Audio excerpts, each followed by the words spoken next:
Yes. You are in order.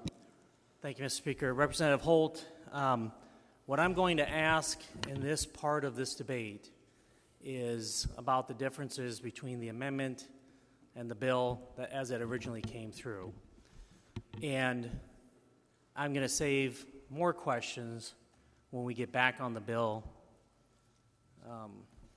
So my first question is, the original bill had a provision in there that prevented private companies from regulating weapons on their property. Why did we take that out? I will be glad to answer questions to you about the amendment that has been adopted, but I'm not interested in answering questions regarding decisions made on why we removed things that are no longer in the legislation. Okay. And this amendment, I believe what you added in terms of, if I remember correctly from committee, I pointed out to you that the original bill allowed for domestic abusers and felons to have these same rights. Now this amendment has taken care of that. Is that correct? I remember that conversation with you, yes. But you changed the bill to take away these rights from felons and domestic abusers. We amended the bill in response to concerns we had, Representative Meyer, that we had heard from various folks. Is it fair to say that the people that sat on public safety voted on a bill that allowed felons and domestic abusers to have these rights? I did not really get into detail on that after you talked to me about it, Representative Meyer, because I knew the bill was going to undergo changes. So I can't answer that question. I don't believe certainly that was the intent, and I can't answer that question because I did not look into it further because I knew the bill was changing.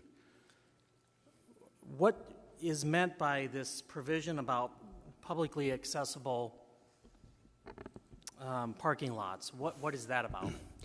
So, Representative Meyer, I've answered in detail. You know, at the beginning of my comments, I tried to address, each section of the bill in detail. And I really enjoy questions from you, but I will tell you that due to a recent Supreme Court ruling that took the comments of a floor manager and additionally drew unprecedented conclusions as to whether legislators were aware of what they were voting on in arriving at a verdict, I will not answer hypotheticals at this time while we are evaluating a response to that ruling. I've done my best to explain the bill in my opening comments. I'm not asking you for a hypothetical, Representative Holt. You said you were going to answer my questions. I'm asking what that means, publicly accessible parking lots. I have explained in detail in my opening remarks what the bill does. Okay, and why did we add the National Guard exemption? Could you repeat the question? Why did you add a National Guard exemption? We thought it was appropriate because of their duties and responsibilities and their military role, and so they were exempted. With regards to the universities, you know what, nothing's changed with that provision. I have no further questions on the amendment. I'll come back to you on the bill.